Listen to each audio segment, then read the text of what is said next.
Who do you think you are?" The soldier laughed directly in her face, loud enough for the entire training field to hear. Victoria Hayes didn't flinch. She didn't step back. She looked at him the way a surgeon looks at a problem, before cutting, calm, precise, unhurried. And then she said 4 words that silenced every man on that field. "Ask me again." Carefully. Before we continue, if this story moves you, subscribe to our channel and follow every part until the very end. And drop a comment telling us what city you're watching from. I want to see how far this story travels. The soldier's name was Sergeant First Class Derek Holt, and he had never once in his 12-year career been told to sit down and listen to a civilian woman. He was 31 years old, 6'2", built like something the Army had assembled from spare parts left over after they finished making the ideal soldier. 3 combat rotations, 2 commendations, a jaw like a fist, and a voice that carried across rifle ranges like a warning shot. The men under him didn't just respect him. They were slightly afraid of him, and he liked it that way. So when the administrative memo arrived the previous evening, informing Alpha Company's elite reconnaissance training unit that a civilian tactical advisor would be leading the following morning's instruction block, Derek read it twice, set it down, and told the 4 men standing around him exactly what he thought. "Civilian, tactical, advisor." He said each word like he was pulling a bad tooth. "Someone in Washington has lost their mind." The men laughed, not nervously, fully. Private First Class Jason Rowe. 23 newest member of the unit, and still hungry enough to worship anyone who might make him look good, pulled up the name on his tablet. "Victoria Hayes," he read. "It just says Civilian Tactical Advisor. No background, no unit history, no combat awards listed." "No combat awards listed," Derek repeated. He looked at his team. "So what we have is someone who has never bled, never buried a teammate, and never made a decision with bullets in the air coming here to tell us how to survive." The room agreed with the kind of silence that means everyone is nodding on the inside. Derek went to bed that night already decided. He would give her exactly as much respect as she had earned, which was none. The morning came cold. Fort Carson sat at altitude, and the air in October had an edge to it that separated the ones who were ready from the ones who were still adjusting. Derek arrived at the training field early, as he always did, and positioned himself where he had the clearest view of the entrance.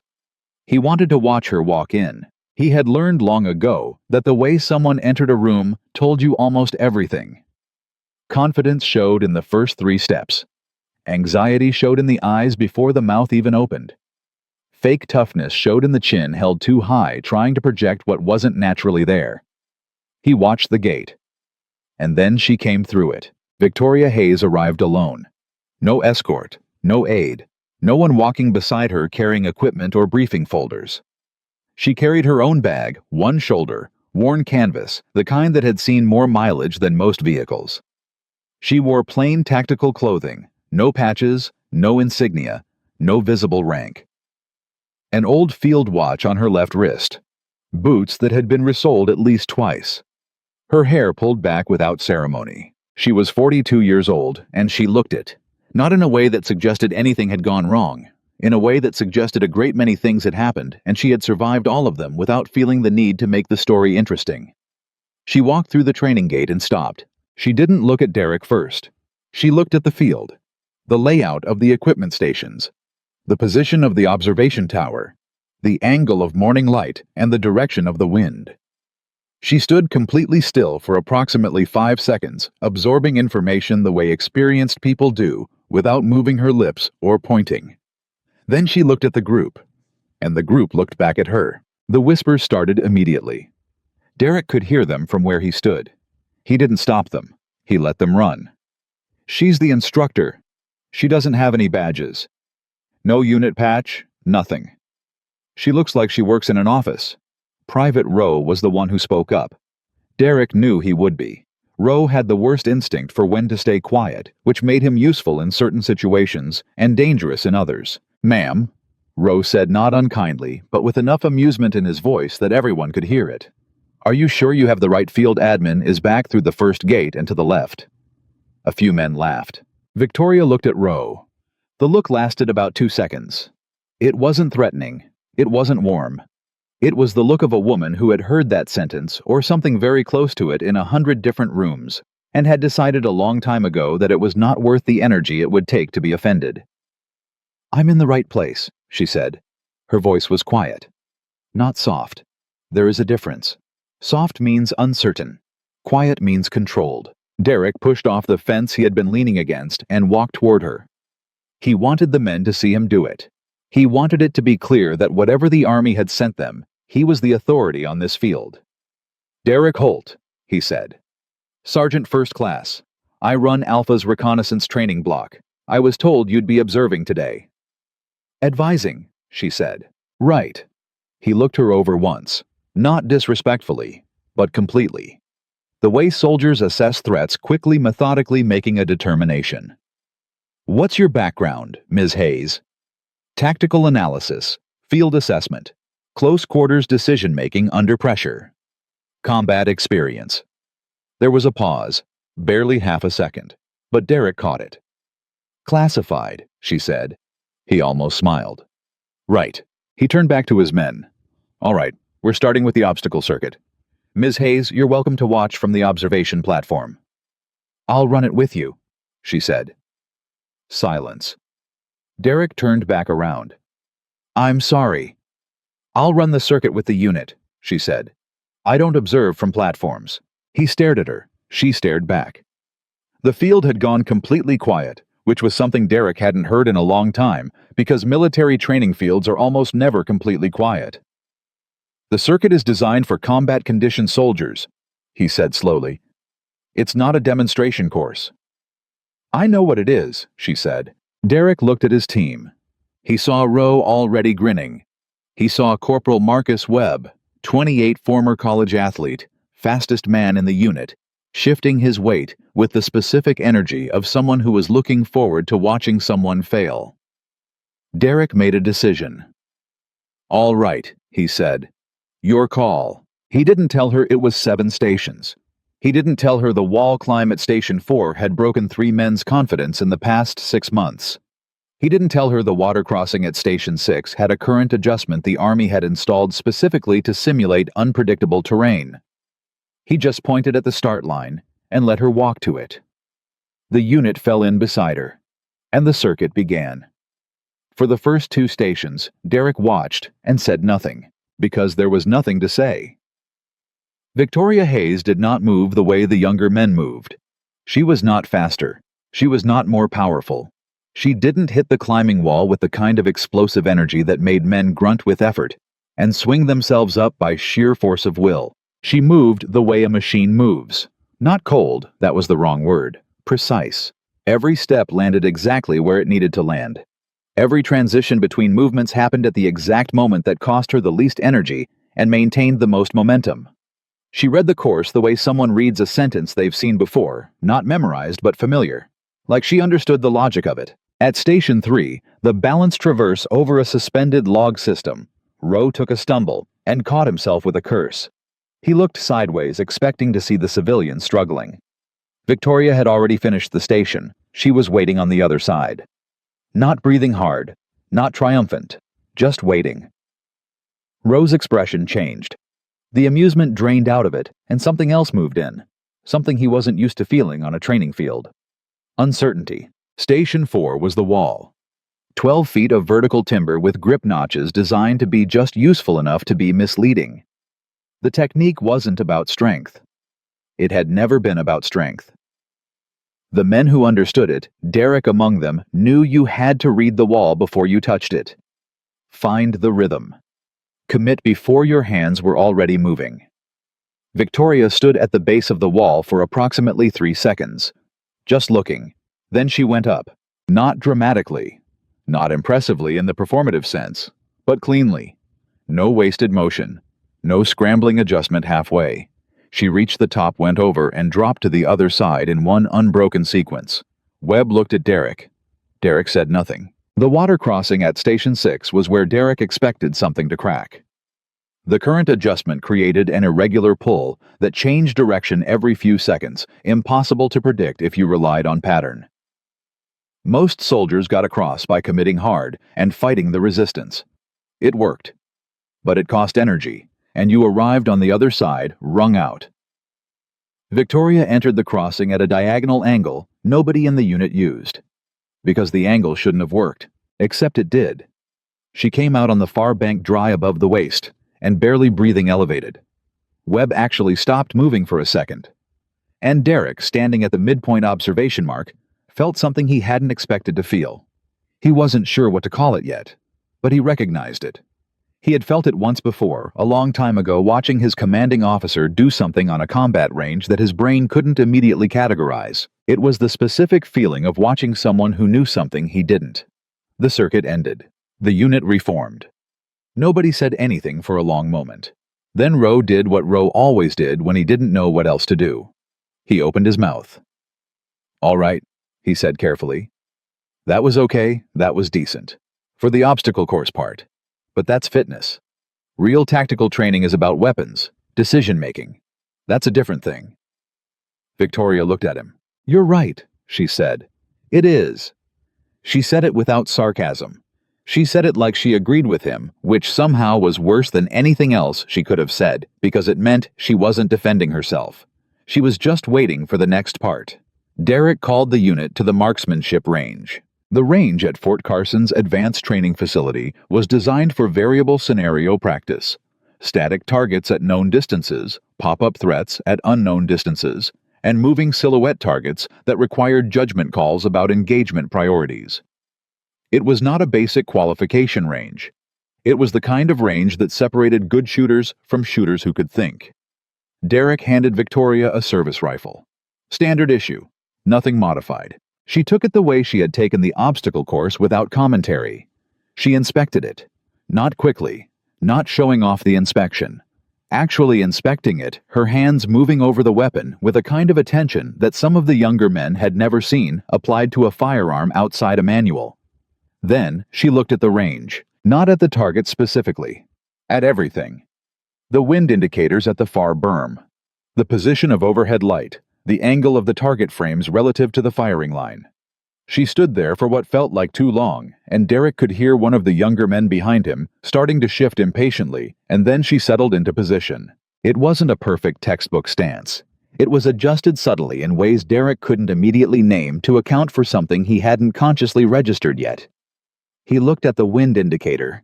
The wind had shifted in the last 3 minutes. She had already adjusted for it. She fired. The first round hit center. She fired again. Same impact point.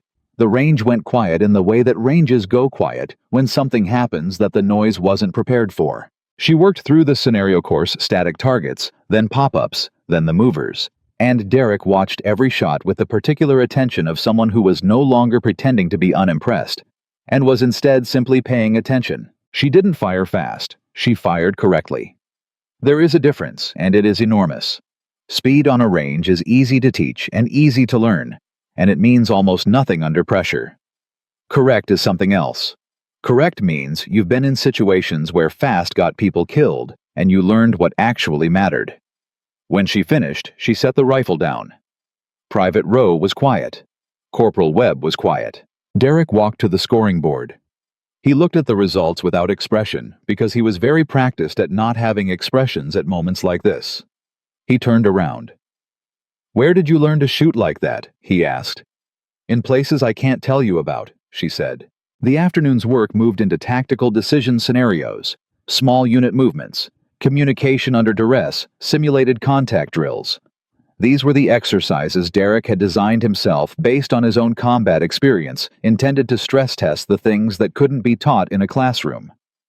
And here is where Victoria Hayes stopped being a challenge and started being something else entirely, because she didn't compete. Every scenario she positioned herself not to be impressive, but to be useful.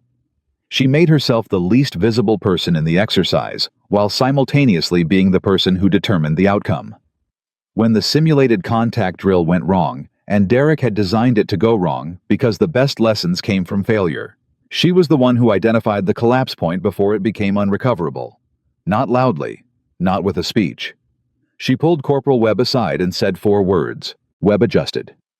The unit adjusted with him. The exercise recovered. After the drill, Webb came to Derek. "She saw the break before I did," he said. "She saw it before the scenario reached that point."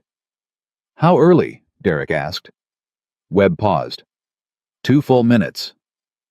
Derek looked at Victoria, who was standing at the edge of the field writing something in a small notebook, paying no attention to anyone. What did she say to you? Derek asked. She said, your left flank is teaching you bad habits. Derek stared at him. That's it. That's it, Webb said. But she was right. I've been compensating in that direction for 6 weeks. Nobody caught it. She caught it in 40 minutes. The final exercise of the afternoon was communication under simulated stress conditions, a drill Derek had borrowed from Special Operations Selection and adapted for the reconnaissance program. The scenario required teams to maintain command coherence while processing incomplete and contradictory information under time pressure. Most teams fell apart in the middle phase. Derek expected them to. That was the lesson. What he didn't expect was for Victoria to stop the exercise midway through. She called a halt.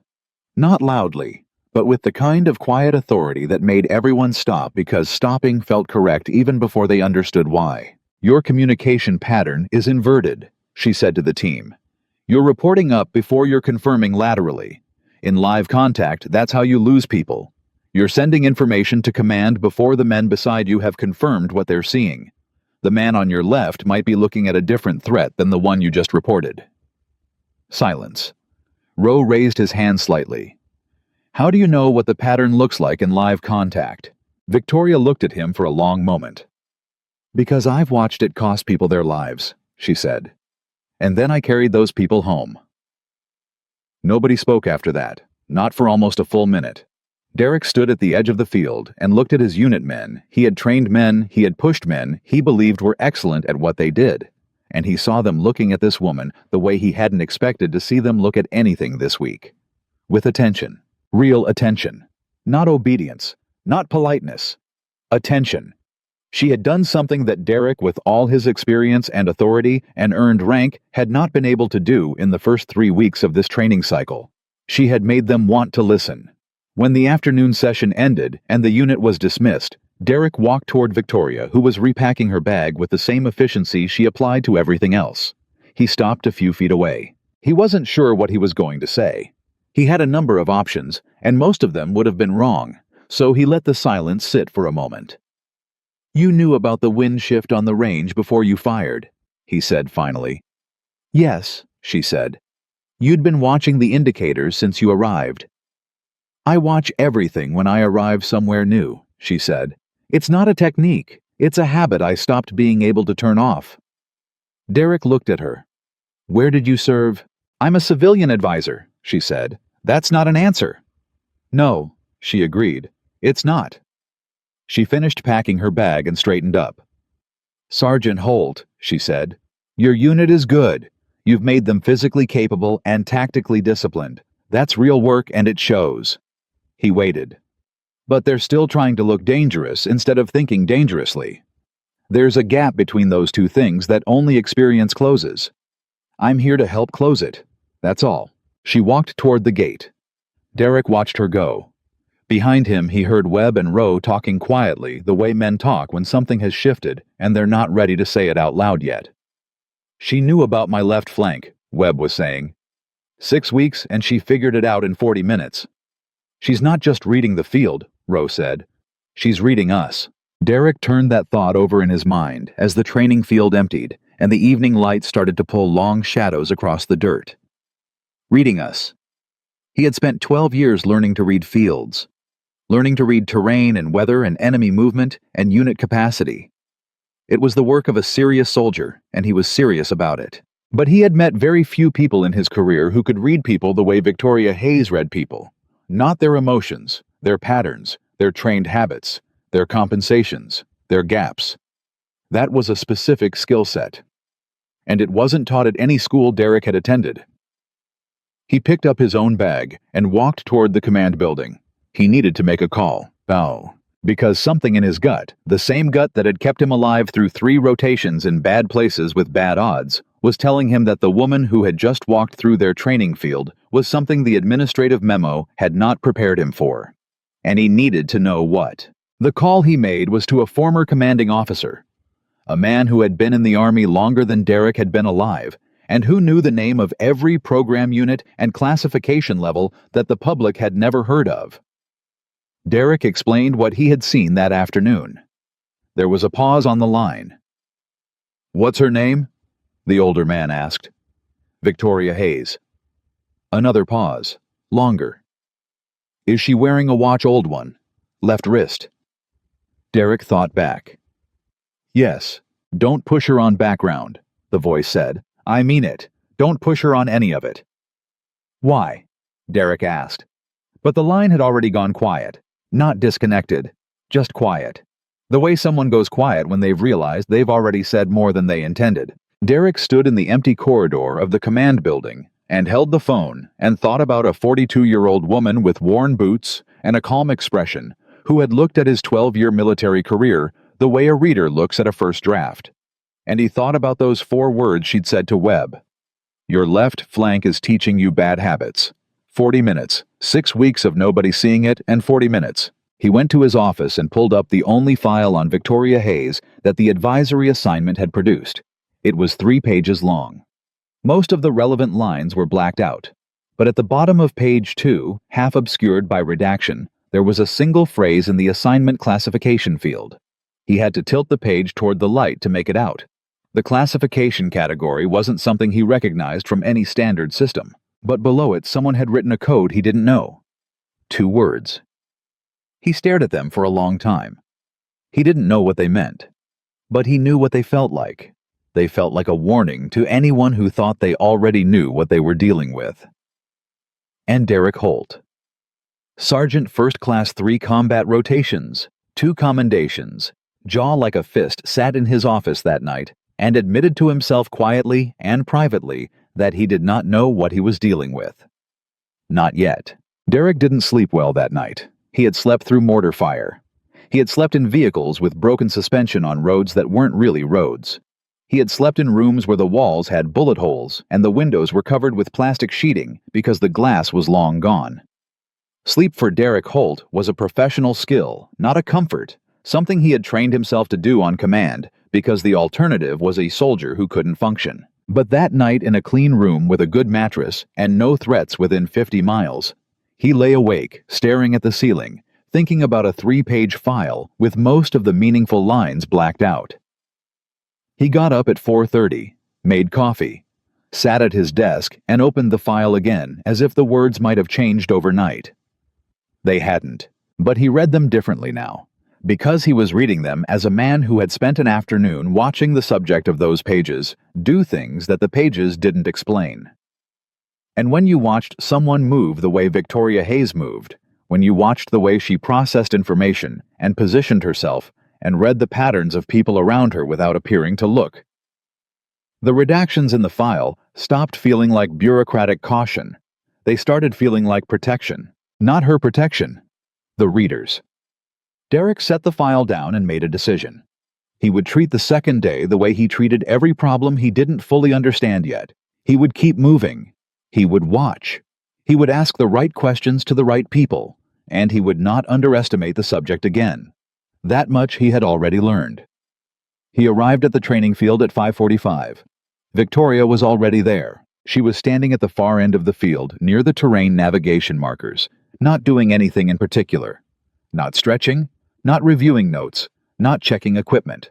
Just standing, facing east toward the part of the sky where the dark was just beginning to pull back. Derek almost left her alone.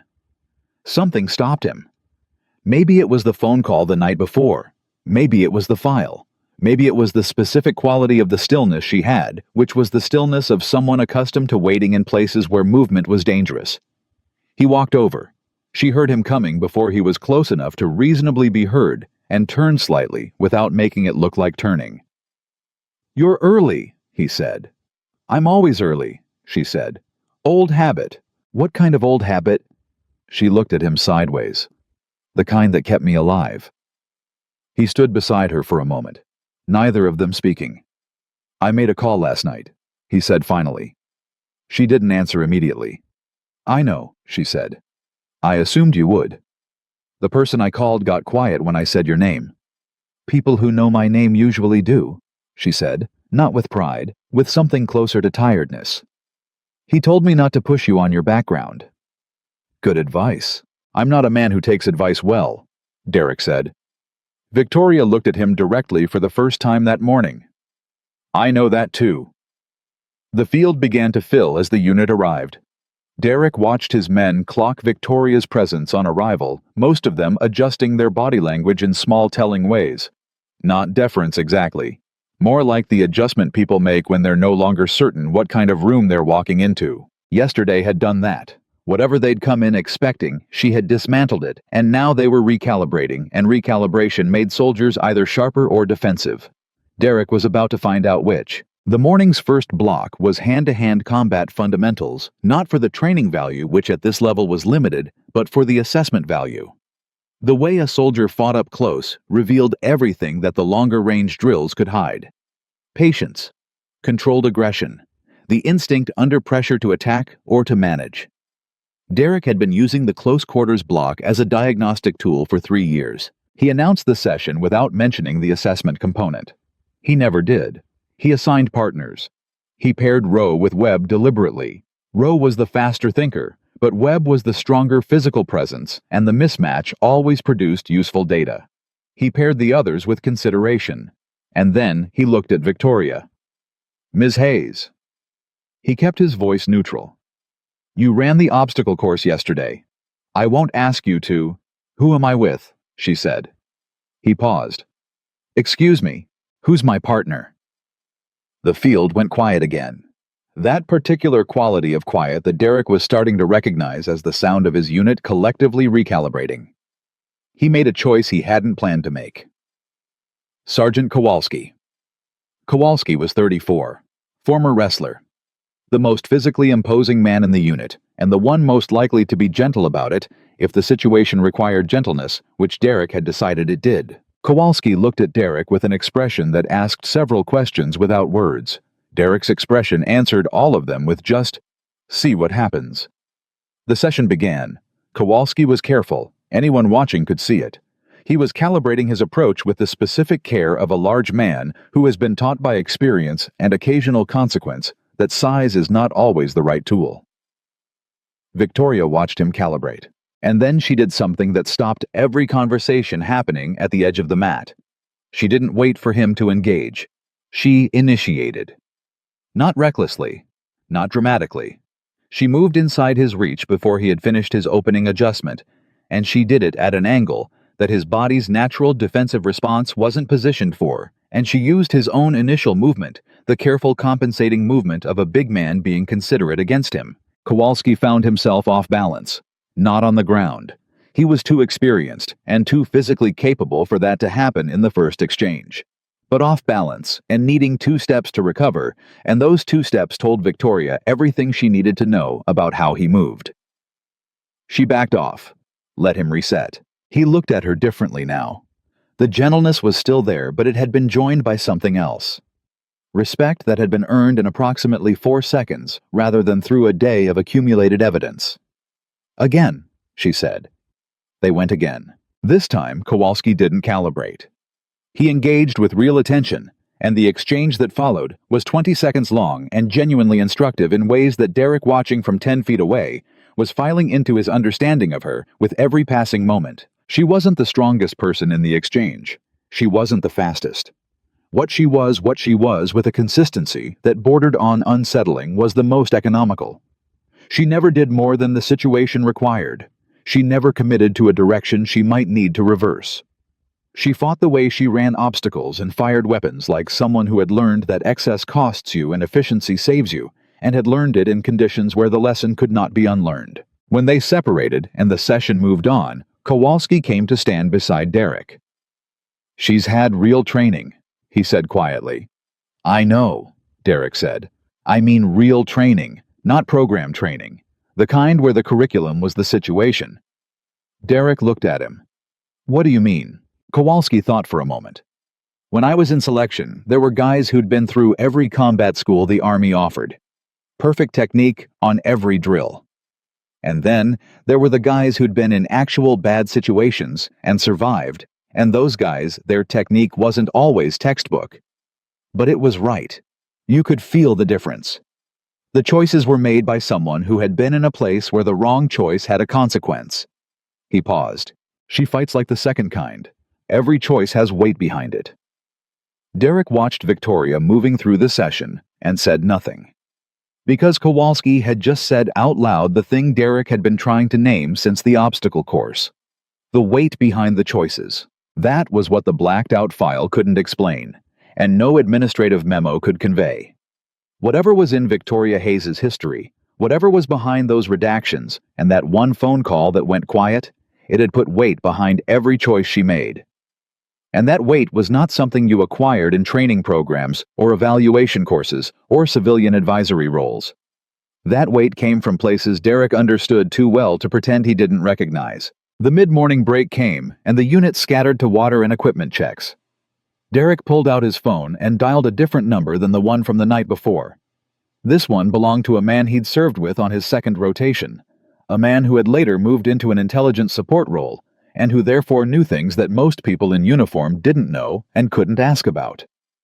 The call connected on the second ring. "I need a favor," Derek said. "You always need a favor," the man said. "What is it?" "I've got a civilian advisor on my training field. Name is Victoria Hayes. The file I have on her is 3 pages and mostly black bars. I need to know what's behind the bars." A pause, shorter than the one the previous night, but with a different quality. Last night's pause had been the pause of someone being careful. This one was the pause of someone being surprised. "Who did you say?" the voice asked. "Victoria Hayes." 3 seconds of silence. "Derek," the man said. "I'm going to tell you something, and I need you to hear it correctly. Don't run that name through any system. Don't put it in writing anywhere. Don't ask anyone else. And don't push her. Whatever she's doing on your field, let her do it." "Why?" "Because the clearance level attached to her history is one I've only ever seen twice in 15 years. And both times the file behind it was the kind that makes you glad most of it is blacked out." Derek stood very still. "What does that mean?" he asked. "It means," the voice said quietly, "that you've got someone on your training field who has done things that the rest of us don't have the context to understand. And she's standing in front of your soldiers because she chose to, not because she was ordered to." The line went quiet. Derek put the phone in his pocket and stood alone for a moment. She chose to. He turned that over. Not assigned, not directed. Chose. A woman with a clearance level. His contact had only seen twice in 15 years, standing on a Colorado training field in worn boots, teaching sergeants how to read wind indicators and correct their lateral communication patterns. Why he went back to the field. The afternoon session was tactical scenario work, the kind Derek had designed specifically to surface gaps in decision-making under pressure. Multi-element problems with incomplete information. Time constraints. Variables that changed mid-scenario. The kind of conditions that stripped away rehearsed responses and revealed what a soldier actually did when the situation stopped matching the training. Victoria participated in every scenario, not as an instructor this time, as a participant. She inserted herself into the team structure without asking for a role, just found the gap and filled it the way water fills a space without announcing itself. And she started asking questions. Not questions designed to teach, questions designed to understand. She would stop mid-scenario and ask a soldier, "What were you thinking right there before that decision?" And the soldier would explain. And then she would ask, "What were you assuming when you thought that?" The first time she did it, the soldier, a young corporal named Tran, looked uncomfortable, like being asked to explain a dream. The question was asking him to go back inside his own head while the exercise was still running, and articulate the invisible architecture of a split-second choice. "I was assuming the threat was single direction," Tran said slowly. "Why?" Victoria asked. "Because..." He stopped. Started again. "Because the last 4 scenarios were single direction." Victoria nodded once. That was all. She didn't explain the implication. She let Tran stand there with it. And Derek watched the moment it arrived in Tran's face. The recognition. The slightly sick feeling of seeing a pattern in yourself that had been invisible until someone held the light at the right angle. I was assuming the scenario was going to match the pattern, Tran said. Yes, Victoria said. And in training, that's acceptable. In the field, that assumption is how you lose people. She moved on. The scenario continued. Derek saw Tran change. Not dramatically, not with a speech or a visible moment of resolution, just a small, quiet recalibration in the way he moved through the rest of the afternoon. Checking both directions before he committed.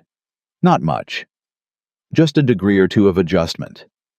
It was a small change. It was the kind of small change that could mean everything. By mid-afternoon, something had shifted in the dynamic of the entire unit, and Derek was watching it happen in real time and couldn't quite put his finger on when it had started. The men were talking differently during the exercises, not more formally less. Like something had loosened in them that had been held tight by the need to look capable in front of each other. They were asking questions they hadn't asked before. Rowe, who was constitutionally incapable of admitting he didn't understand something, raised his hand during a movement drill and said, "I didn't catch that. Can you say it again?" Derek stared at him. Rowe looked slightly pained by his own words, but he didn't take them back. Victoria said it again. Differently the second time, which was the mark of a real instructor, not just repeating, but finding another way in. Rowe nodded.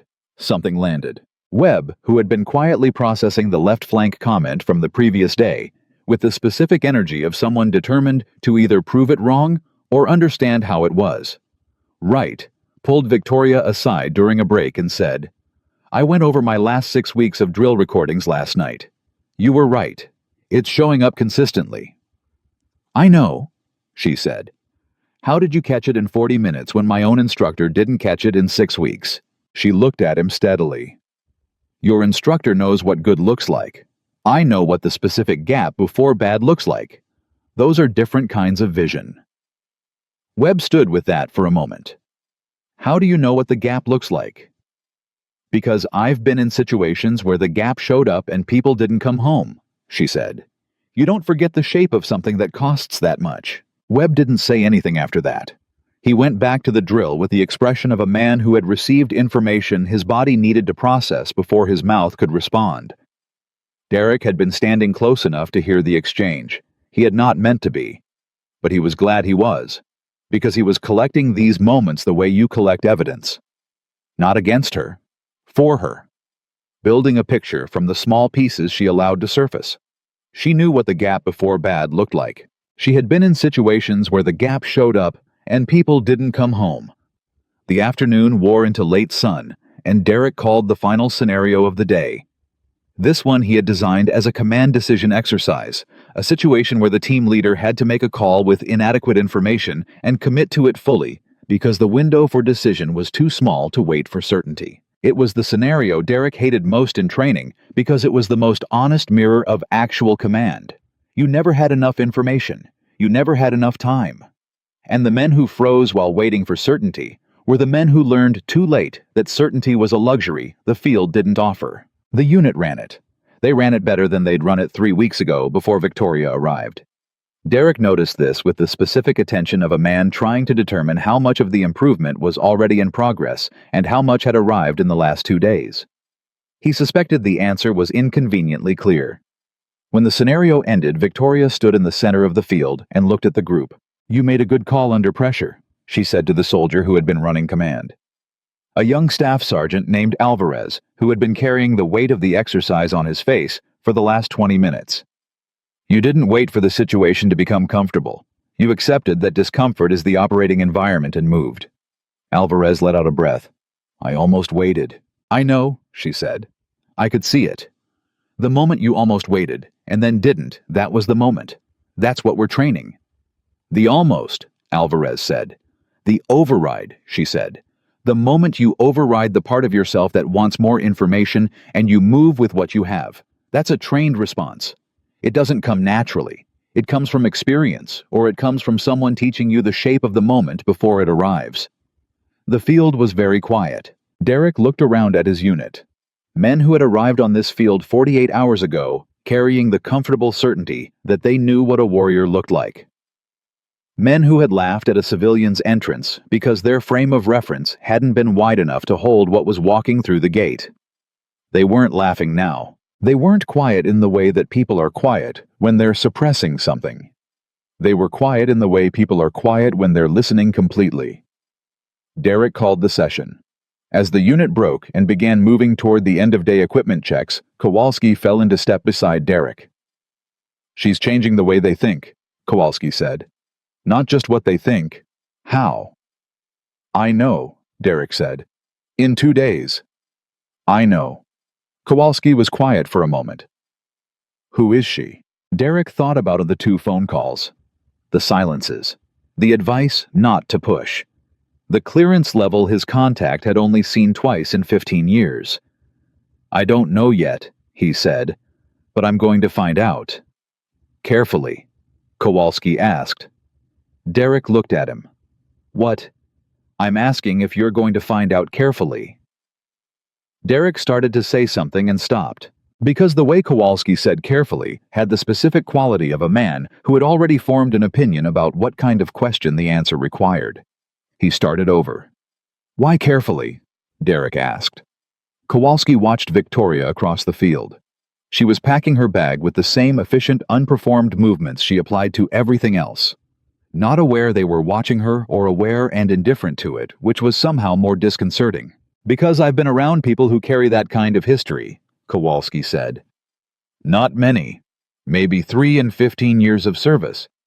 And every one of them, the thing they had in common was that they didn't talk about it because talking about it cost them something. And the people who pushed too hard to get the story..."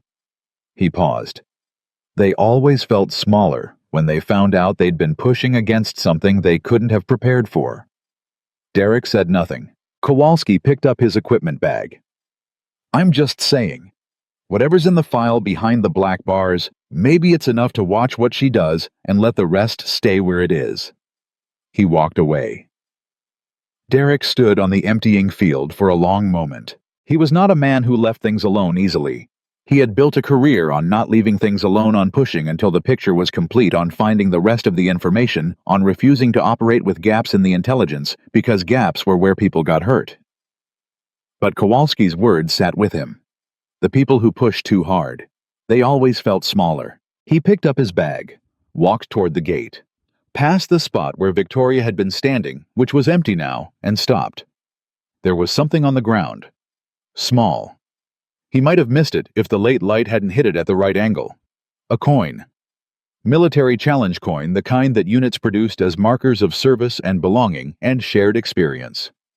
He reached down and picked it up. It was old. The edges had the soft, worn quality of something carried a long time. The front face had an insignia. He didn't recognize a serpent, partially visible, because the coin's surface was deliberately worn smooth in that area, as if the detail had been abraded away intentionally. The back had 2 words. Just 2 words. Derek read them twice, and then a third time, because the third time was when the feeling arrived. The specific feeling he had learned over 12 years to take seriously. Not fear exactly. The precursor to fear. The feeling that tells you the situation is larger than your current understanding of it. He stood in the empty field holding a worn coin with 2 words on the back. He had never seen those words before, but they settled into him with the weight of something that had been waiting to be found. He put the coin in his pocket. He walked through the gate. And he made a decision he wouldn't fully understand until the next morning, that whatever Victoria Hayes was carrying in her history, whatever was behind the clearance level, and the phone silences and the redacted pages, it was going to surface on its own schedule, not his. And when it did, he needed to be the kind of man who was ready to understand it. Not the kind who had already decided. The coin sat on Derek's desk all night. He didn't research it. He had made a decision in the field, and he was honoring it, even though every trained instinct he had was pulling him toward his laptop and whatever database might recognize the insignia on the face. He left the laptop closed. He left the coin where it was. He went to sleep at a reasonable hour, and he slept, which surprised him. What didn't surprise him was that he dreamed about the training field. Not anything specific, just the field, and the quality of silence that fell over it every time Victoria Hayes said something that landed.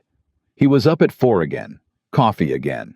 Coin in his hand, not because he was studying it, but because it had the weight of something unresolved, and he had always processed unresolved things better when he had something to hold. The back of the coin. 2 words. He still didn't know what they meant, but they had the texture of a name, not a person's name, a designation, the kind of name that military programs acquired when they were serious enough to need one, and classified enough that the name itself became a kind of protection. He put the coin in his shirt pocket when he dressed. Close. He wasn't sure why. He arrived at the field at 5:30, earlier than yesterday. He told himself it was habit. He knew it wasn't. Victoria wasn't there yet. He stood at the gate and looked at the empty field and thought about Kowalski's words from the evening before. The people who pushed too hard always felt smaller. He thought about his contact's voice going quiet on the phone. He thought about a 3-page file with the meaningful lines blacked out. He thought about the way Victoria had said, "I've been in situations where the gap showed up and people didn't come home," said it without performance. Without the slight inflation that crept into most people's voices when they reference their hard experiences, the unconscious reach for recognition. She'd said it the way you state a fact you've long finished grieving. Not numb, just settled, the way scar tissue settles. He heard footsteps at 6:10 and turned. It wasn't Victoria. It was a vehicle. Black unmarked government plates. It stopped at the main entrance, and a man got out who was not in uniform, but moved with the specific posture of someone who had worn one for a very long time. Silver-haired, straight-backed, late 60s at minimum. He didn't look at the vehicle when he closed the door. He looked at the field. Then he looked at Derek, and he walked toward him with the unhurried certainty of someone who knew exactly where he was going and had never needed to hurry to get there. Derek didn't move. His hand came slightly away from his side, not a defensive gesture, just a readiness. He caught himself doing it and made himself stop. The man stopped 3 feet away. "Sergeant Holt," he said, not a question. "Yes, sir," Derek said. It came out automatically. He hadn't decided to say sir. His body had decided. "I'm Colonel Richard Vaughn," the man said. "Retired. I understand you have Victoria Hayes on your training field." Derek kept his face neutral. "She's a civilian tactical advisor assigned to the Reconnaissance Evaluation Program." "I know what her assignment says," Vaughn said. "That's not why I'm here." Derek waited. Vaughn looked at the field again. Something moved through his expression, not quite emotion, more like the shadow of it. The kind of thing that crossed the faces of men who had been in enough situations that feeling had been partially compressed by experience, but never fully eliminated. "How long has she been here?" Vaughn asked. 2 days, Derek said. "How is she?" Derek considered the question. It was an unusual question in the context of a training evaluation. It was the kind of question you asked about someone you knew. He started and stopped. Started again. "She's effective. More effective than I expected. More effective than I can fully explain." Vaughn nodded slowly. Like that was the right answer, and he had expected it, and was still somehow moved by hearing it. "Can I ask how you know her?" Derek said. Vaughn looked at him directly. The man's eyes were the particular shade of gray that comes with decades of looking at things most people don't see, and they had a steadiness that made Derek feel very briefly like he was the one being assessed. "She served under me," Vaughn said. "A long time ago." "In what capacity?" The pause was short but complete. "That's not a question I'm going to answer," Vaughn said. "Not because I don't trust you. Because the answer belongs to her, and she gets to decide when and whether it's told." Derek reached into his shirt pocket. He held out the coin. Vaughn looked at it. His expression changed. A small, precise change, the corners of his eyes tightening, the set of his jaw shifting half a degree. The kind of change that meant something without naming what. "Where did you find this?" Vaughn asked. "Training field, last evening. She must have dropped it." Vaughn took it, turned it over once, looked at the back, the 2 words. "Did you look up what it means?" he asked. "No," Derek said.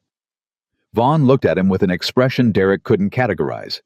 It was somewhere between assessment and something warmer, something that almost resembled respect. Why not? Derek thought about how to answer that honestly. Because someone I trust told me that whatever's behind the file is the kind of thing that makes people feel small for having pushed. And I decided I'd rather not feel small. Vaughn was quiet for a moment. Then he did something Derek hadn't expected. He put the coin in his own pocket. "I'll return this to her," he said.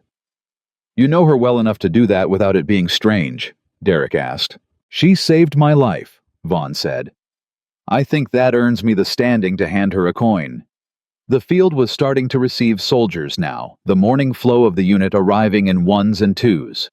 Derek watched them come through the gate with the part of his attention that wasn't fixed on the silver-haired colonel standing 4 feet away, who had arrived in an unmarked vehicle before 6 in the morning to check on a civilian tactical advisor. "Saved my life." Derek filed that. "Colonel," he said, "I'm not going to pretend I'm not curious." "I know," Vaughn said. "You're a good soldier.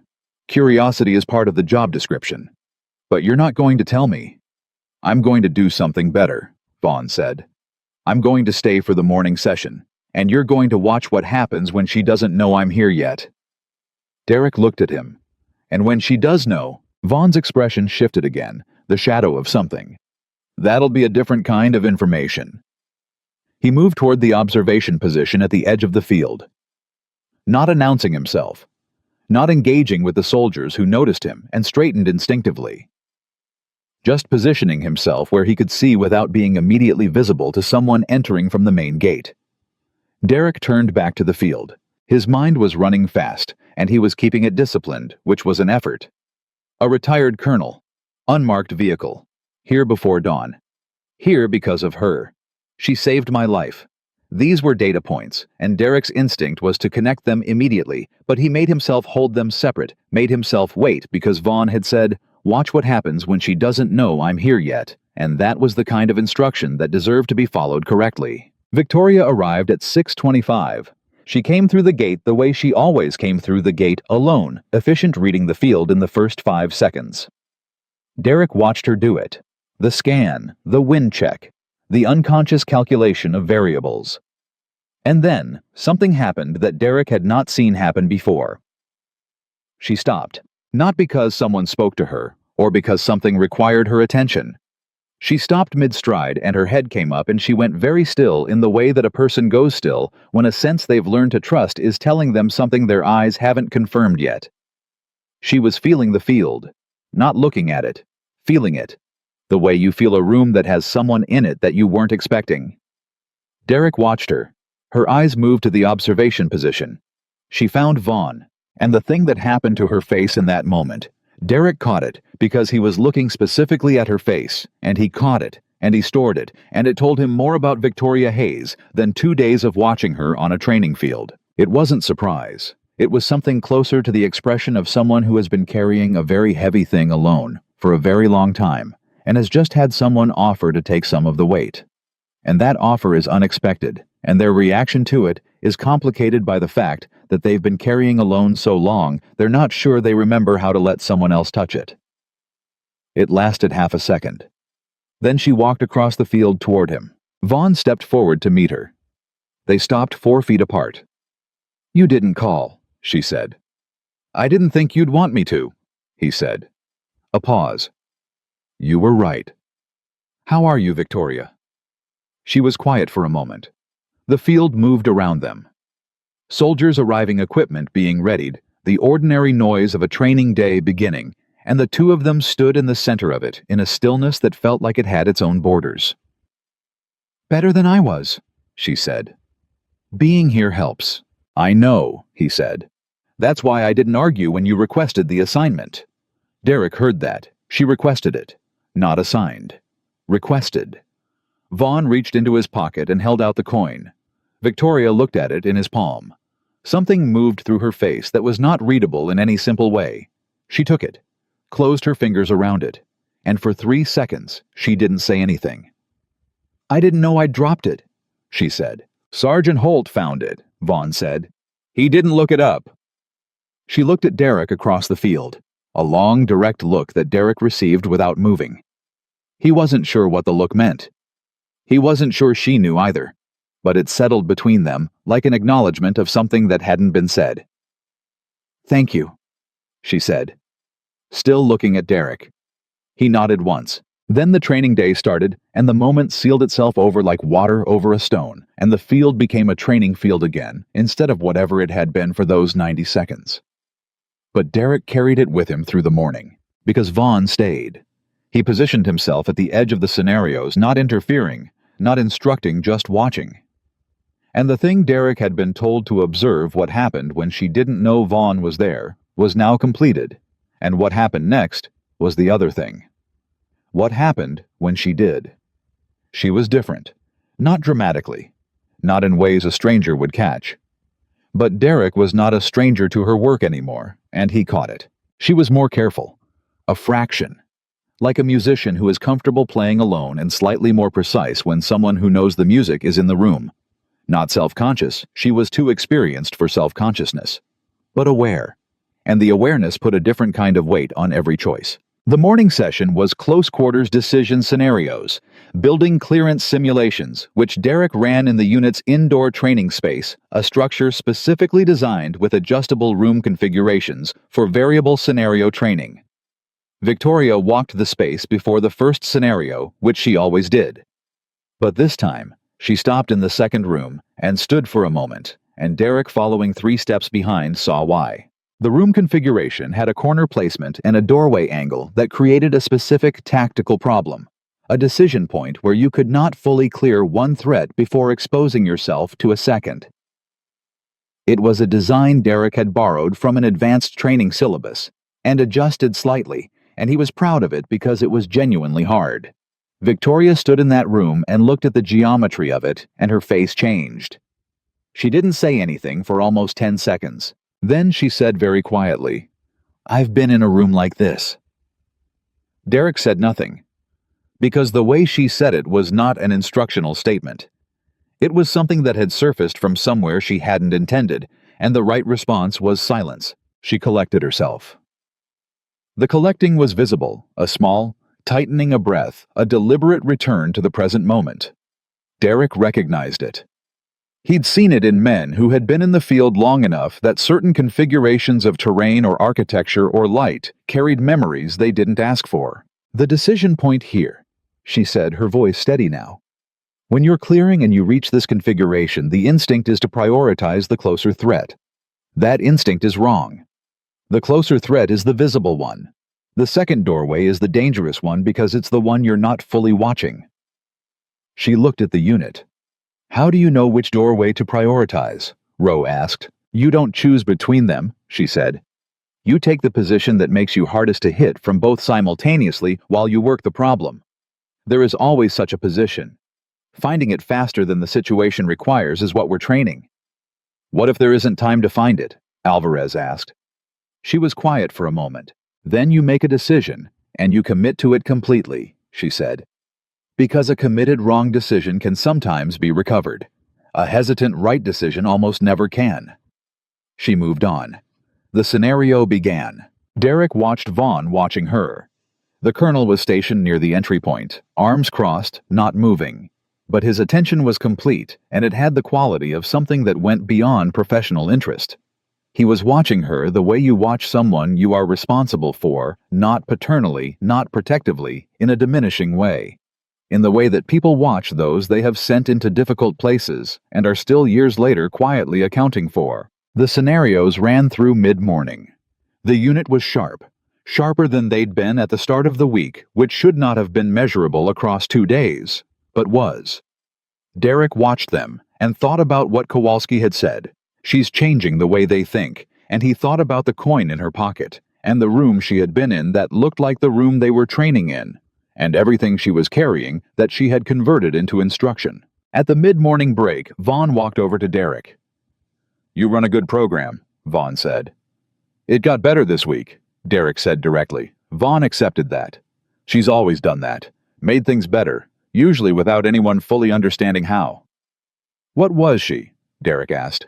He kept his voice level, not pushing, asking with the specific care of someone who has decided that the question deserves to be asked cleanly, and accepted whatever answer arrived or didn't. Vaughn looked at the field where Victoria was working with Corporal Tran on the lateral communication adjustment she had identified the day before.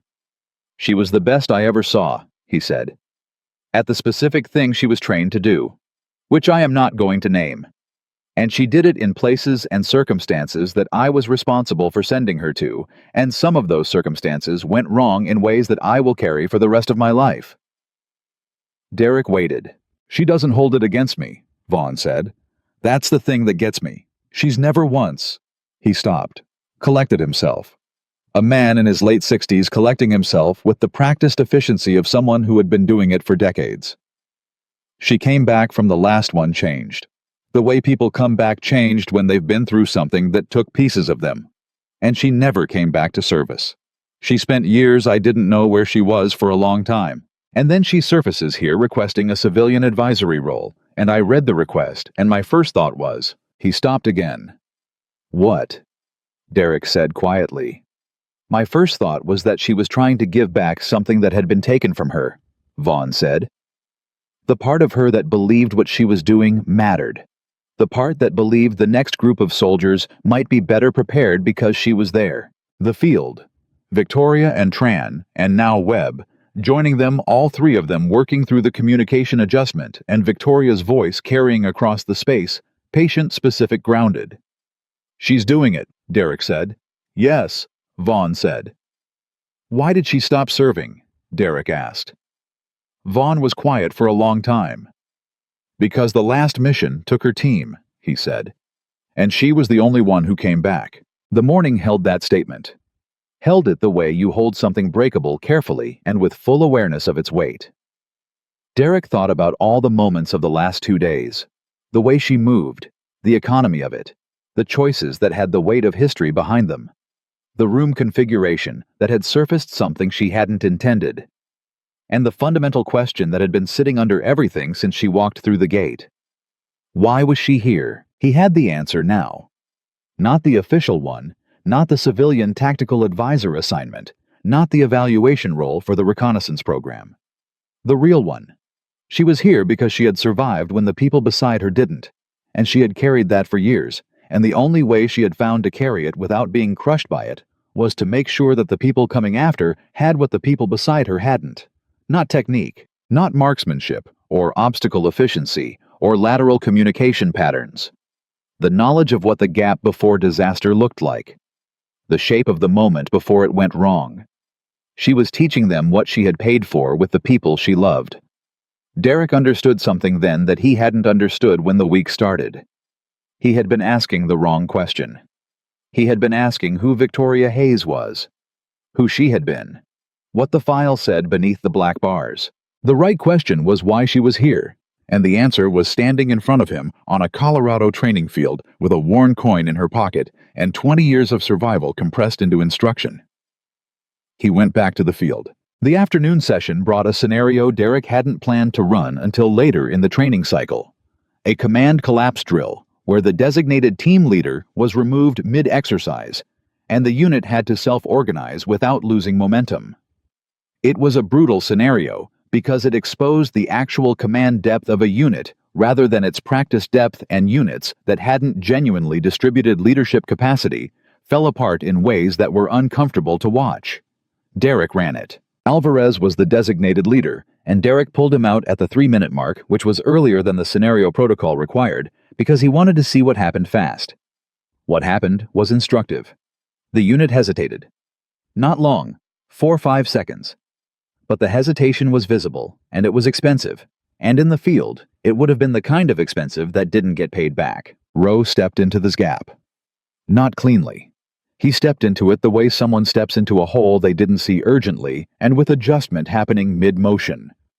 He started issuing direction, and 2 of the directions contradicted each other, and Webb, to his credit, called it out immediately. "Those 2 can't both be true," Webb said. Which one? Rowe made a choice. He chose correctly. But the moment of choice was visible, and it had cost 8 seconds by Derek's count. 8 seconds in a command collapse was not acceptable. Victoria hadn't said a word. She had positioned herself at the edge of the scenario watching, and she let it run for another 4 minutes before Derek signaled the halt. Then she walked into the center of what remained.